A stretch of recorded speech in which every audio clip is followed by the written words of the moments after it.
You're listening to the Mythcreant podcast with your hosts, Oren Ashkenazi and Chris Winkle.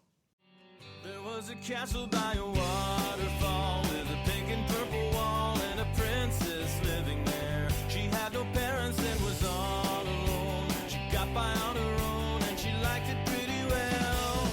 'Cause she never wore socks. She had a pet snake. She bought her a guitar and she ate a whole cake. And there wasn't anybody there to tell her what to do, so she did what she wanted to. Everybody knew the story of the princess who saved herself. And welcome everyone to another episode of the Mythcreants podcast. I'm sick Oren, And I'm very well, Chris. and we're doing great. Just everything's fine over here. Don't pay any attention to how my voice sounds. So I have an exciting reveal for the Mythcreants podcast. We've actually been professional stunt pilots this whole time, and so now we're going to record the whole podcast flying a plane. And also, we have to jump out the plane with parachutes. Yeah, obviously. I thought that was assumed. Obviously. Wow, Chris, you really want to spoon feed the audience here, don't you? Here we go. That's the sound it makes. That's the air whipping past us as we fall. Mm-hmm. So that's a really surprising reveal, and it's exciting, right? So therefore, it must be a good reveal. I'm sure everyone loved it. I'm sure no one expected it. Yeah. Yep. That must make it good, right? That's really all that matters. As long as nobody saw it coming, it's automatically good. No one suspects these stunt pilots.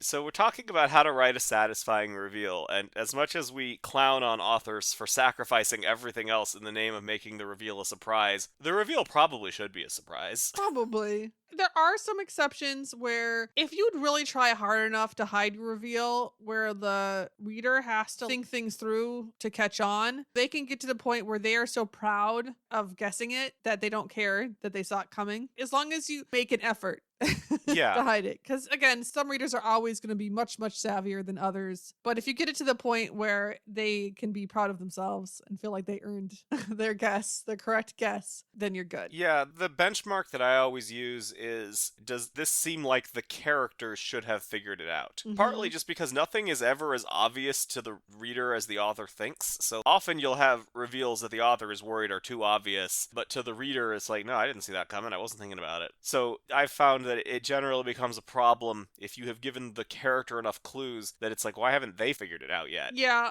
although, there can be meta reasons why it's obvious, Sure. right? If the villain is twirling their mustache, like literally, but the character technically has no reason to suspect them, Yeah. or it's like the butler did it. Yeah, it wouldn't be very satisfying if the villain comes in and starts talking like a JRPG villain. Even if the main character realized, like, why are they talking like a JRPG villain? That's not actually a good reason to suspect someone of being a murderer, right? But it still probably wouldn't be very satisfying. Right. So there could also be obvious things that are observable not by the protagonist, but by the audience that would also make it unsatisfying. Yeah. Can I go over some different types of reveals? Yeah, why not? Because I do think this matters when we're talking. Which ones are we talking about? Some places it doesn't matter, but many places it does. So one that I talk about a lot is the distinction between, I'm just going to call it a mystery reveal versus a spontaneous reveal. Yeah. When I talked about I had an article recently on surprise villains, and I think we had a whole podcast episode actually on surprise villains where I think I talked about this too. Mm-hmm. Where the mystery reveal, basically you build up expectations because there is a known mystery or a curiosity hook that oftentimes if you have like a villain who's wearing a mask, for instance, we're asking a question and readers then start actively looking for answers in the story. We're building up expectations and they expect a really big payoff. And it's harder because they're actively looking for foreshadowing, so you have to hide it a lot more. Yeah. So that, it gives you a good hook, but it's also much trickier. There's also a lot more pressure on the eventual reveal in that situation, right? And that's like the classic case of it can't just be one of the options that you already knew about, right? If there are 3 suspects and you're like, okay, who is it? It's got to be one of these 3. You can't just have the reveal be, oh, it was the first one. He did it. You got to do something more than that, right? It's got to be more surprising than that. Gotta be some more surprising, yeah. Because expectations have been built up so much that they need a big payoff at that point. But the benefit, of course, is that you get that nice curiosity hook. Yeah. And a lot of times audiences really like that. It's just, it really raises the difficulty level Whereas a spontaneous reveal is just a complete surprise. People don't know that there's a mystery. So we have, hero's best friend has been hanging around forever. Then we find out the best friend is actually hates them and has been working against them. But we didn't know that there was a villain, around. Yeah. When I look back, I think a lot of the most famous reveals are actually in this category. Yeah. Darth Vader's "I am your father" Mhm. is definitely in this category, where we didn't know that there was a surprise to be had or a question to answer before Darth Vader says that. Yeah, we weren't wondering who is Luke's father, Mhm. right? If we had been, that would be a very different outcome. Yeah. And foreshadowing is just much easier because readers are not actively looking for foreshadowing. They're not actively trying to guess an answer. Yeah. So they're going to overlook it a lot more. And especially if your character doesn't need to solve, if Luke isn't going to figure this out, Darth Vader's just going to tell him. Right. You can go very light on foreshadowing because Luke doesn't actually need enough information to come to the conclusion that Darth Vader is his father. Right. It just needs to be a little bit, right? You just need to be able to look back and think, oh yeah, I can see those points. Right. At that point, you're just going for plausibility. Yeah. Interestingly, the Darth Vader reveal is sort of plausible. I would give it like a C+ in terms of plausibility, in that it sort of feels right, but it does create a lot of logistics problems that you run into the moment you start trying to figure out how we ended up in the scenario that we are in at the start of Star Wars. Unfortunately, a lot of reveals I feel like are that way, where if you actually watch through the beginning of the story again, you'll find a lot more contradictions than you thought with the reveal. We're relying on audiences to not remember everything that happened with super clarity. Right. Like in the beginning, when Obi-Wan is just a Clone Wars veteran living next to the son of another Clone Wars veteran that he fought with, it seems kind of believable that Luke would get pulled into this story, but then you're like, wait, hang on. Vader is Luke's dad? And what? How did this happen? And you have to come up with this whole elaborate baby theft storyline. It's just very strange. It doesn't make any sense. Hot take, the prequels are bad. But even if they weren't bad, getting everyone into their starting positions for A New Hope would be very challenging. And then we have the usually bad reveal, which is the meta reveal. Yeah. We've talked before about meta mysteries. Meta mysteries are something that the viewpoint character or primary protagonist, that's not a mystery for them. They already know the answer. It's only a mystery for the audience. Right. The thing that's the problem with these is they're bad because they create a layer of separation between the audience and the main character that prevents the audience from feeling what the main character feels. So they have a tendency to just kill emotion in the story. Mm-hmm. Now, granted, if this information is not relevant to the story, then it's fine. You don't have to know the protagonist every moment in their life. But if it matters to the story, then it's probably also going to matter to just feeling that emotional experience. Now, there can be some situations where we have a meta reveal, but more like a spontaneous reveal, like the mystery reveal, like we were talking about. Yeah. And if it's really brief. And so we've talked about the hidden plan turning point probably before in this podcast a little bit. Yeah. Some people really like this because I think mostly because they want a candied protagonist, probably. Makes the protagonist look very clever, where they go into a conflict and it looks like everything's stacked against them. But then it turns out everything has been going according to their secret plan and they're already victorious. And they're so clever. Hidden plans also just work a lot better in visual media than they do in prose stories, because we're not expecting to be inside the character's head anyway. And by the same token, they are a lot easier to do in visual stories than a lot of clever deductions are, because a clever deduction requires you to understand how the protagonist is coming up with this idea, which is harder to do when you don't have a narrator. Yeah.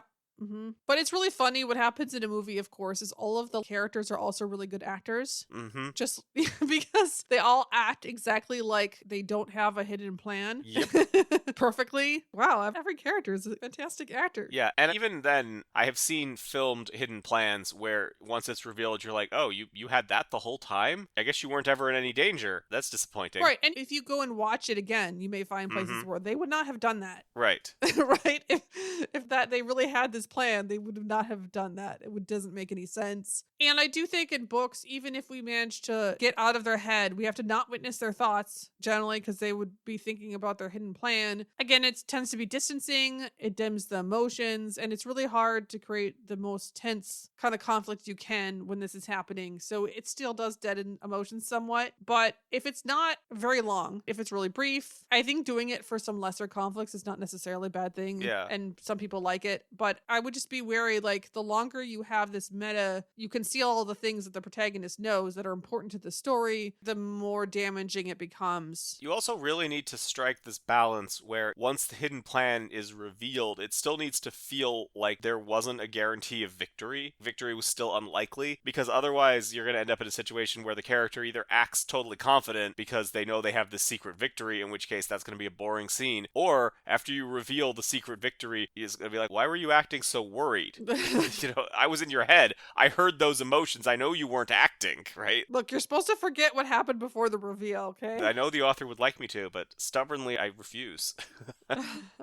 So, the other thing I thought I'd mention is the distinction between a twist and a reveal. Yeah. Often in my mind, they become the same thing. But I guess I would say that if it's a twist but not a reveal, because twists often are from reveals, that means that the protagonist wasn't wrong about anything, but there was something surprising. Yeah. In Project Hail Mary, for instance, has a big twist, which is not actually something that anybody would have been expected to know about. Mm-hmm. There is foreshadowing to make it plausible, and it works really well. But that is not really a reveal because it's like a new discovery. Yeah. But it's a very surprising new discovery, and so that would be a twist. Yeah. One aspect of reveals, which is big, I know it when I see it energy, is that it should make the story more interesting, not less interesting. Or just Yeah. better. It should make the story better and not worse in general. Yeah, I was trying to be a little more specific than that. I mean, interesting could be one thing, but sometimes tension is the issue, right? Right. Yeah, that's true. I mean, for example, in Iron Man 3, there's the big contentious reveal that the Mandarin is fake. Now, the issue with this reveal is not actually that the Mandarin is fake. That's fine.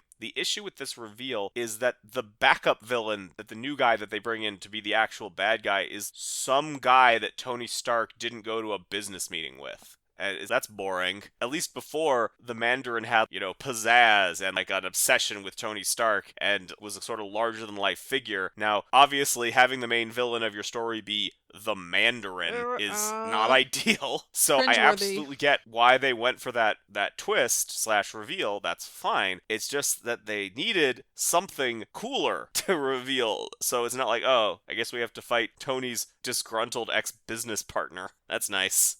Right. No, it's just like Stranger Things season 4. Right. Where we find out, oh, didn't you know this guy named Henry created the huge spider thing and these other like cosmic horror monsters of gigantic scale? We thought this was big, but actually it's just Henry. It's just a guy named Henry. Right?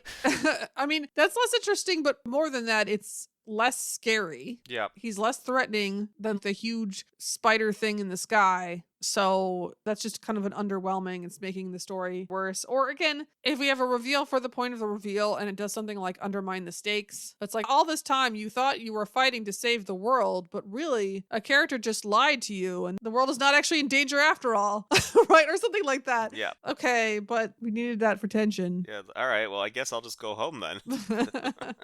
Let's see, what else have we covered? We've covered basic plausibility. So we covered surprising. Now let's cover the other side of that, which is not feeling random. Mm-hmm. So like, spoilers for the movie Weapons. The reveal, you're like wondering this whole time, oh, what happened? Why did all these kids leave their house in the middle of the night at this exactly the same time and then disappear? What's going on? And then the big reveal is a wizard did it. Technically a witch. Wait, there are wizards in this? Yeah, you're like, there are witches in this? What? And there's nothing even remotely witchy in the movie before that happens. And so it's just kind of a, yeah, okay, I guess. Could have been aliens, could have been Greek gods, could have been anything, because there was nothing pointing in that direction before. Yeah. That would definitely be, for me, in the category of plausibility. Mm-hmm. And basically, the thing there is that anything that you reveal has to be using information that's pre-established, right? Yeah. This also happens with, oh, suddenly I need to explain why my characters do this weird thing. Well, first of all, there are wizards in this world. And it's like, no. No. You can't add new elements to the world when you need to use them. Yeah. When they become plot-bearing or load-bearing, you have to pre-establish those things, which is why you should always reuse elements that are already in the story whenever you can. And this is hilarious, because I like Weapons. I thought it was a pretty good movie, but its reveal is also simultaneously not surprising enough, because because before you know that she's a witch, the villain shows up in a random scene and is acting really shady and wearing Batman villain makeup. And it's like, is she the bad guy? Is it that one? The one who's acting super shady and looks like the Joker? Yeah, it turned out it was that lady. That she was the bad guy. Mm-hmm. Yeah, I guess. It's a good movie, but the big mystery is not strength. Mm-hmm. Yeah. Maybe we should cover some ways, because if you do have expectations built up because you have a mystery, it does get really hard to then come up with an answer. So you can just reveal it's a person if you have convinced the audience that that person is definitely not done it. For instance, in Knives Out, Marta, that was basically the main character, we have 20 minutes in, this is like the reveal that makes the movie, where we introduce all these suspects and it's like, oh, Marta, the character we're rooting for, she did it. And now she has to keep the detective from finding out. Yeah. It's a nice twist because as the main sympathetic character, we would not suspect that. Another way, again, that you should not do that is a thing that you'll see a lot of stories have done is they'll basically introduce a disabled character and then they'll rely on stereotypes about that disabled character being helpless and incapable of doing anything to avoid any suspicion on them, and then reveal it's the disabled character because either they're not really disabled, they were just faking it, or they're just more capable than they're pretending to be. Yeah. So don't do that. Don't do that. That's not a good trope to have in your story. But if you can, for some reason, get audiences to discount a current character from the suspect list, then you can reveal it's that person. You can change the nature of the crime or what happened. Like, oh, nobody died. Sometimes you can change the number of people who did it. Yeah, a very effective strategy is to suspect someone early and then find something that seems to clear them, because that crosses them off the reader's list of suspects. But then you can reveal later that that thing that you found that cleared them wasn't real, and it actually was them, which has the effect of being surprising, but also it being a guy who the readers already knew about and had some reason to think was involved. Yeah. So that's a reliable, tried and true, works not every time, but, 60% of the time, it works 100% of the time. I mean, I would say that one works right now. I do wonder if in 5 to 10 years, audiences will be onto that one. No, don't take that away from me, Chris. That's my favorite. I use that one all the time. Sometimes they catch up with the tropes and we can't trick them anymore. No, this one will always work. It's fine. Don't worry about it. But yes, basically think outside the box with that one. Another thing that a reveal needs is it's got to change the story going forward in some way. Yeah. If nothing changes, then it just doesn't matter. It's like a so what reveal. Right. You thought that you were after this villain because he killed your brother, but it turned out actually he killed your dad. Oh, okay. Well, I'm still putting him away, I guess. Sure, I guess. Or he killed your brother. Did you know he also killed your dad? Well, I mean, I still hate him to the max. Yeah. So. Or like he killed 10 other people you don't know. That doesn't really change anything for me.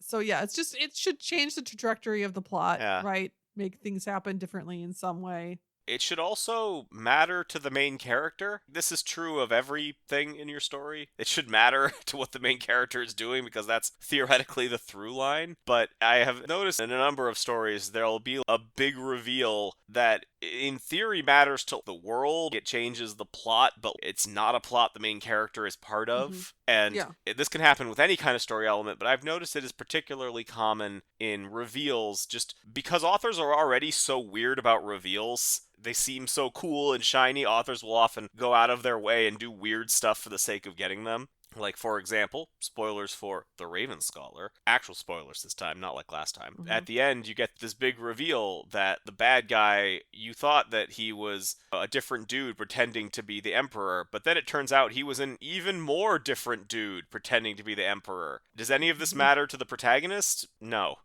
Like, this doesn't really change what's happening with her. She already knew he was trying to kill her, and this is just part of a reveal that there was some other secret plot going on that she knew nothing about and wasn't involved in. Yeah.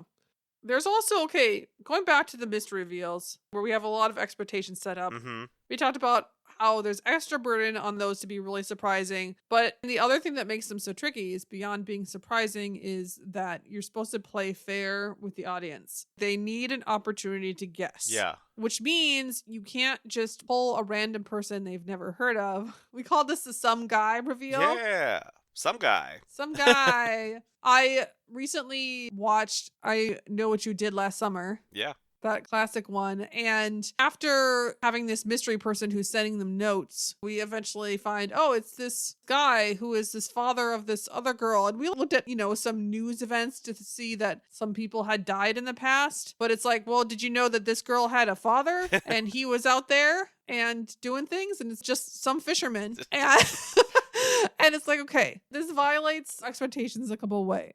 One, he has not previously been introduced in the story. So at the very least, we need to introduce this fisherman as a character. And maybe we don't know that he's the father of the girl who died, but he needs to at least hang around and we need to see him as a recognizable character. He makes multiple appearances and we can remember him from last time. I feel like that's the bare minimum. Yeah. Now, it would be even better if we knew that he was connected to this girl who died, but we had reasons to think, of course, it's not him, or didn't have enough reason to suspect him for the longest time. But if we just don't meet him at all, even if he's like tangentially related to this news event that is our justification for who this person is and why this person is threatening the protagonists, that's not really enough because there's no way to guess him because we don't know him. We've never seen him. Yeah. We have no way of predicting his existence. So for these kind of mysteries, again, the assumption is that there is some way to figure it out because it really just has to, beyond being surprising, it also really has to click into place because we just have higher expectations for that curiosity payoff. Probably the most famous example in our circles of this is Amon from Legend of Korra. It turns out he's some guy. And again, we tangentially connect him to people he know. He turns out to be the brother of some other guy we've heard of. But we had no way to know. We didn't really meet him. Yeah. Outside of him wearing the mask as the villain. We didn't have any reason to identify him as a person, so he's really random. Right, he just doesn't mean anything. Yeah, I mean, he could be that guy, I guess, but it's so tangential, because we have some flashbacks about how Aang fought his dad, and at that level of connection, he could be basically anybody. Mm-hmm. There are a number of tangentially related characters to the previous Avatar group that we hear about throughout the series, and it's like, alright, so I guess it could be any of their kids. Right. It's just not very interesting. Yeah, so in that case, if you want to do something like that, I would just have some sort of vendor guy. Yeah. That they're going to the fishing dock and there's a friendly guy there that they ask some questions of, right? And he answers their questions and it turns out, oh, they happen to know the same person or he tells them about a tragedy or whatever, but we don't know that he's connected to the main plot. Yeah. For instance. Something like that would definitely be a step better. Unfortunately, at that point, somebody who's really savvy can probably use process of elimination to find out who. But we don't worry about those people like Oren. People like Oren. If someone is using process of elimination, it's either because they're a weird little story freak like me, or they are bored, at which point you have bigger problems. If they're bored, and they're so bored that all they can stop to do is think, alright, who is all the possible characters who it could be? Right. Now let's go the one at a time and figure out the person who is a vendor who had a strange amount of screen time, but doesn't seem to have a more important role. Yeah. Somebody who's savvy can pick up on that, but that's generally we don't worry about those people. Yeah, and those are the kind of people who also will often feel very cool and clever if they figure it out. Yeah. Generally, I think you'll be okay with them. Mm-hmm. All right, well, with that, I'm going to reveal that actually this episode has been over the whole time. And now, my reveal. If you become a patron at the $5 a month level, then we will have $5 more a month. A little less than that, because Patreon takes a cut. Shh, you're ruining my reveal. Was so perfect. Yeah, just go to patreon.com/mythcreants. And before we go, I want to thank a couple of our existing patrons. First, there's Amon Jaber. He's an urban fantasy writer and a connoisseur of Marvel. And there's Kathy Ferguson, who's a professor of political theory in Star Trek. We will talk to you next week. There was a dragon with a pointy tail. He was bigger than a whale and his breath was terrible. He scared the princess when he came around. Tried to burn the castle down, but she caught him by his tail.